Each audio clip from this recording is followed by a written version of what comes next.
રોજ સવારે અને સાંજે દેવી કવચનો પાઠ અવશ્ય કરવો અથવા સાંભળવો. દેવી કવચ સાંભળતા પહેલાં કોમેન્ટમાં તમારી કુળદેવીનું નામ જરૂરથી લખવું. હવે આપણે દેવી કવચનો પાઠ શરૂ કરીશું. ઓમ ચંડિકા દેવીને નમસ્કાર. માર્કંડેયજીએ કહ્યું, હે પિતામહ, જે આ સંસારમાં પરમ ગોપનીય અને મનુષ્યનું બધી રીતે રક્ષણ કરનારું છે અને જેને તમે અત્યાર સુધી બીજા કોઈ સામે પ્રગટ ન કર્યું હોય એવું કોઈ સાધન મને કહી બતાવો. બ્રહ્માજી બોલ્યા, હે બ્રાહ્મણ, એવું સાધન તો એકમાત્ર દેવીનું કવચ જ છે, જે ગોપનીય કરતાં પણ પરમ ગોપનીય, પવિત્ર તથા બધા પ્રાણીઓ ઉપર ઉપકાર કરનારું છે. હે મહામુનિ, તે તમે ધ્યાનથી સાંભળો. દેવીની 9 મૂર્તિઓ છે. તેમને નવદુર્ગા કહે છે. તેમના અલગ અલગ નામો બતાવવામાં આવે છે. પહેલું નામ શૈલપુત્રી છે, બીજું નામ બ્રહ્મચારિણી છે, ત્રીજું ચંદ્રઘંટાના નામે પ્રસિદ્ધ છે, ચોથી મૂર્તિને કુષ્માંડા કહે છે, પાંચમી દુર્ગાનું નામ સ્કંદમાતા છે, છઠ્ઠી દુર્ગાનું નામ કાત્યાયની છે, સાતમું સ્વરૂપ એટલે કાલરાત્રિ, આઠમું સ્વરૂપ મહાગૌરી અને નવમી દુર્ગા એટલે સિદ્ધિદાત્રી. આ બધા નામ વેદ ભગવાન દ્વારા કહેવાયા છે. જ્યારે કોઈ મનુષ્ય અગ્નિથી સળગી રહ્યો હોય, યુદ્ધ ભૂમિમાં શત્રુઓથી ઘેરાઈ ગયો હોય, કોઈ સંકટમાં ફસાઈ ગયો હોય તથા કોઈ ભયથી ડરી ગયો હોય અને મા દુર્ગાનું શરણ લીધું હોય, તેનું ક્યારેય કોઈ અમંગળ થતું નથી. યુદ્ધના સમયે મુશ્કેલી હોવા છતાં પણ તેને કોઈ વિપત્તિ ઉદ્ભવતી નથી. તેને શોક, દુઃખ અને ભય પ્રાપ્ત થતા નથી. જેમણે દેવીનું ભક્તિપૂર્વક સ્મરણ કર્યું છે તેમનો અભ્યુદય નક્કી છે. હે દેવી, જેઓ તમારું ચિંતન કરે છે તેમનું તમે ચોક્કસ કલ્યાણ કરો છો, તેમનું તમે ચોક્કસ રક્ષણ કરો છો. ચામુંડા દેવી પ્રેત ઉપર આરૂઢ થયેલા હોય છે અને વારાહી દેવી પાડા પર સવારી કરે છે. ઐન્દ્રીનું વાહન ઐરાવત હાથી છે. વૈષ્ણવી દેવી ગરુડ પર આવે છે અને માહેશ્વરી દેવી આખલા પર આરૂઢ થયેલા છે. કૌમારી દેવીનું વાહન મોર છે. વિષ્ણુ પ્રિય લક્ષ્મી દેવી કમળ પર વિરાજમાન છે અને તેમના હાથમાં લાલ કમળ છે. આખલા પર આરૂઢ થયેલ દેવી ઈશ્વરીએ શ્વેત વસ્ત્ર ધારણ કરી રાખ્યા છે. બ્રાહ્મી દેવી હંસ પર બેઠેલા છે અને બધા જ આભૂષણો ધારણ કર્યા છે. આ બધી દેવીઓ માતાઓ યોગ શક્તિઓથી સંપન્ન છે, જેઓ અનેકવિધ આભૂષણો પહેરવાથી શોભે છે. તેમણે અનેક રત્નો ધારણ કર્યા છે, ક્રોધથી ભરેલી છે અને ભક્તોનું રક્ષણ કરવા રથમાં બેઠેલી છે. આ દેવીઓના હાથમાં શંખ, ચક્ર, ગદા, શક્તિ, હળ, મૂસળ, ખેટક, તોમર, કુહાડી, દોરડું, કુંત, ત્રિશૂળ અને ઉત્તમ પ્રકારના ધનુષ્ય ધારણ કરેલા છે. દૈત્યોના શરીરનો નાશ કરવો અને ભક્તોને અભયદાન આપવું, દેવતાઓનું હિત કરવું એ તેમના શસ્ત્ર ધારણનો ઉદ્દેશ છે.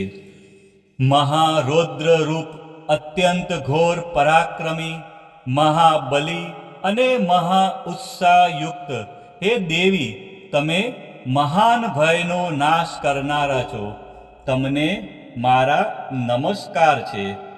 તમારી સામે જોવું પણ મુશ્કેલ છે.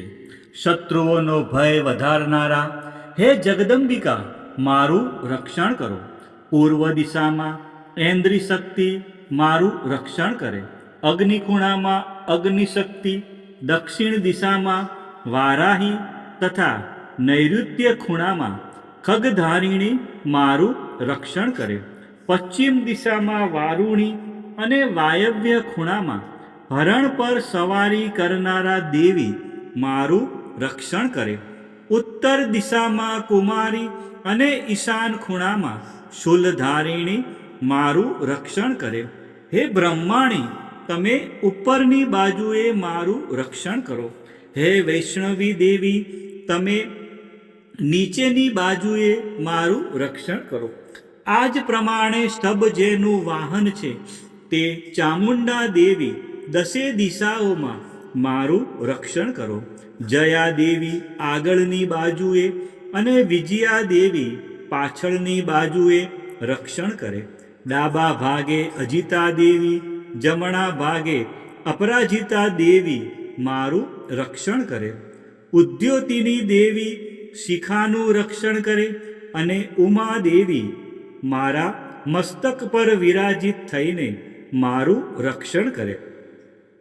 માલાધરી દેવી મારા કપાળનું અને યશસ્વિની દેવી મારી ભમરોનું રક્ષણ કરે. ત્રિનેત્રા દેવી ભમરોના મધ્ય ભાગનું અને યમઘંટા દેવી નાસિકાઓનું રક્ષણ કરે. શંખિની દેવી બંને આંખોના મધ્ય ભાગનું રક્ષણ કરે અને દ્વારવાસીની દેવી કાનોનું રક્ષણ કરે. કાલિકા દેવી ગાલોનું તથા સાંકરી દેવી કાનોના મૂળ ભાગોની રક્ષા કરે. સુગંધા દેવી નાસિકાઓની અને ચર્ચિકા દેવી ઉપરના હોઠનું રક્ષણ કરે. અમૃતકલા દેવી નીચેના હોઠનું અને સરસ્વતી દેવી જીભનું રક્ષણ કરે. કૌમારી દેવી મારા દાંતોનું અને ચંડિકા દેવી કંઠ ભાગનું રક્ષણ કરે.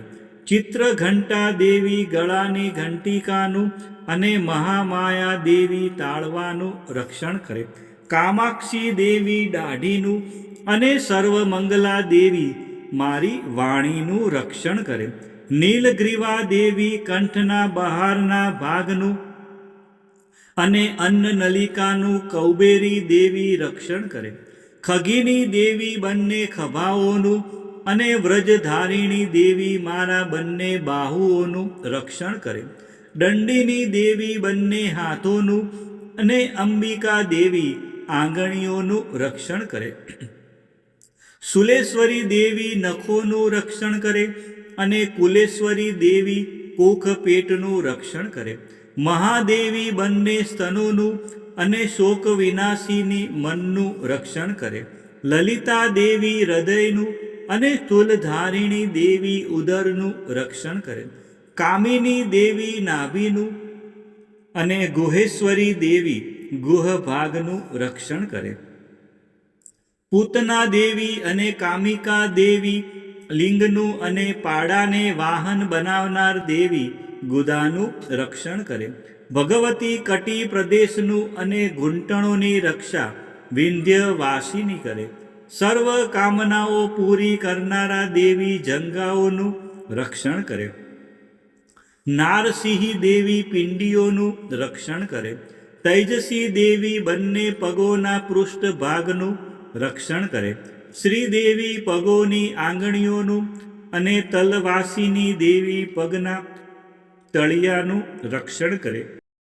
પોતાની વિકરાળ દાઢોથી ભયંકર દેખાતા કરાલી દેવી નખોનું અને ઉદ્ધવકેશીની દેવી વાળનું રક્ષણ કરે. કૌબેરી દેવી રૂવાંટીના છિદ્રોનું અને વાઘેશ્વરી ત્વચાનું રક્ષણ કરે. પાર્વતી દેવી રક્ત, મજ્જા, વસા, માંસ, હાડકાં અને મેદનું રક્ષણ કરે. કાલરાત્રિ દેવી આંતરડાઓનું અને મુકુટેશ્વરી દેવી પિત્તનું રક્ષણ કરે. પદ્માવતી કમળ કોષોના મૂળ આધારનું અને ચૂડામણી દેવી કફનું રક્ષણ કરે. જ્વાળામુખી દેવી નખોના તેજનું અને અભેદા દેવી સમસ્ત સાંધાઓનું રક્ષણ કરે. હે બ્રહ્માણી દેવી, તમે મારા વીર્યનું રક્ષણ કરો. હે છત્રેશ્વરી દેવી, મારી છાયાનું રક્ષણ કરો. હે ધર્મધારિણી દેવી, મારા અહંકાર, મન અને બુદ્ધિનું રક્ષણ કરો. હે વ્રજ ધારણ કરનાર દેવી, મારા પ્રાણ, અપાન, વ્યાન, ઉદાન અને સમાનનું રક્ષણ કરો. કલ્યાણથી શોભતા હે દેવી, મારા પ્રાણનું રક્ષણ કરો. યોગીની દેવી, રસ, રૂપ, ગંધ, શબ્દ અને સ્પર્શનું, અને હે નારાયણી દેવી, તમે મારા સત્વ, રજ અને તમો ગુણનું રક્ષણ કરો. વારાહી દેવી આયુષ્યનું રક્ષણ કરે. વૈષ્ણવી દેવી ધર્મનું રક્ષણ કરે. તથા ચક્ર ધારણ કરનારા દેવી યશ અને કીર્તિ, લક્ષ્મી અને ધનનું તેમજ વિદ્યાનું રક્ષણ કરે. હે ઇન્દ્રાણી, તમે ગોત્રનું રક્ષણ કરો. હે ભૈરવી દેવી, પત્નીનું રક્ષણ કરો. હે ચંડિકા દેવી, મારા પશુઓનું રક્ષણ કરો. હે મહાલક્ષ્મી દેવી, પુત્રોનું, સંતાનોનું રક્ષણ કરો. હે સુપતા દેવી, મારા પતનું, અને ક્ષેમકરી દેવી, મારા માર્ગનું રક્ષણ કરો. હે મહાલક્ષ્મી દેવી, રાજદ્વારી કાર્યોમાં મારું રક્ષણ કરો. તથા સર્વ બાજુએ રહેલા વિજયા, ચારે બાજુ રહીને રક્ષણ કરો. હે દેવી, જે સ્થાન દેવી કવચમાં કહેવાયું નથી અને તેથી રક્ષણ વિનાનું છે, તે બધા સ્થાનો તમારા વડે સુરક્ષિત થાય, કારણ કે તમે વિજયશાલિની અને પાપનાશીની છો. મનુષ્ય પોતાના શરીરનું ભલું ઈચ્છતો હોય તો તેણે દેવી કવચનો પાઠ કર્યા વિના એક ડગલું પણ ભરવું નહીં. દેવી કવચનો પાઠ કરીને જ યાત્રા કરવી. દેવી કવચના પાઠથી બધી બાજુથી સુરક્ષિત થયેલો મનુષ્ય જ્યાં જ્યાં જાય છે ત્યાં ત્યાં તેને ધન લાભ થાય છે તથા સઘળી કામનાઓ પર વિજય પ્રાપ્ત થાય છે. તે જે અભિષ્ટ વસ્તુનું ચિંતન કરે છે તેને તે અચૂકપણે પ્રાપ્ત કરી લે છે. તે મનુષ્ય આ પૃથ્વી ઉપર અતુલ ઐશ્વર્ય પામે છે. દેવી કવચથી રક્ષાયેલો મનુષ્ય નિર્ભય થઈ જાય છે. યુદ્ધમાં તેમનો પરાજય થતો નથી તથા તે ત્રણેય લોકમાં પૂજનીય બને છે. આ દેવી કવચ દેવતાઓને પણ દુર્લભ છે. જે આ દેવી કવચનો દરરોજ 3 સંધ્યાએ શ્રદ્ધાપૂર્વક પાઠ કરે છે તેની દૈવી કલા પ્રાપ્ત થાય છે તથા તે ત્રણેય લોકમાં પરાજિત થતો નથી. એટલું જ નહીં, તે અપમૃત્યુથી રહિત થઈને 100 કરતાં પણ વધુ વર્ષ જીવે છે. દેવી કવચ ધારણ કરનારા મનુષ્યની રાજા તરફથી સન્માન અને વૃદ્ધિ થાય છે. આ દેવી કવચ મનુષ્યના તેજની વૃદ્ધિ કરનારું અને ઉત્તમ છે. આ દેવી કવચનો પાઠ કરનારો મનુષ્ય પોતાની કીર્તિથી શોભા પામીને પૃથ્વી ઉપર પોતાના સુયશ સાથે સાથે વૃદ્ધિ પામે છે. જે પહેલાં દેવી કવચ કરીને સપ્તસતી ચંડી પાઠ કરે છે તેની જ્યાં સુધી વન પર્વત હોય ત્યાં સુધી તે આનંદથી યુક્ત આ પૃથ્વી ઉપર રહે છે. તેના પુત્રો, પૌત્રો, સંતાન પરંપરા બનેલી રહે છે. પછી દેહાંત થતાં તે મનુષ્ય મહામાયાની કૃપાથી નિત્ય પરમપદને પામે છે, જે દેવતાઓને પણ દુર્લભ છે.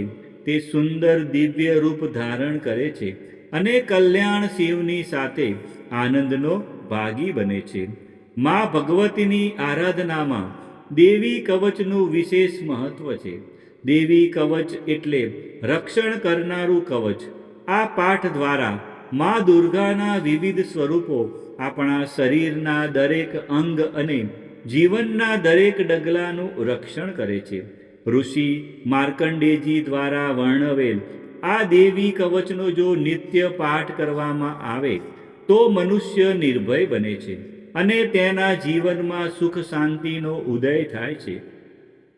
આજના વિડીયોમાં આપણે સંપૂર્ણ દેવી કવચનો પાઠ સાંભળ્યો. વિડીયોના અંત સુધી જોડાયેલા રહ્યા અને મા અંબાના આ પરમ કલ્યાણકારી સ્ત્રોતનો લાભ લીધો. બોલો શ્રી અંબે માત કી જય, ચામુંડા માત કી જય, ખોડિયાર માત કી જય, ઉમિયા માત કી જય, મહાકાળી માત કી જય, 64 જોગણી માત કી જય, વારાહી માત કી જય.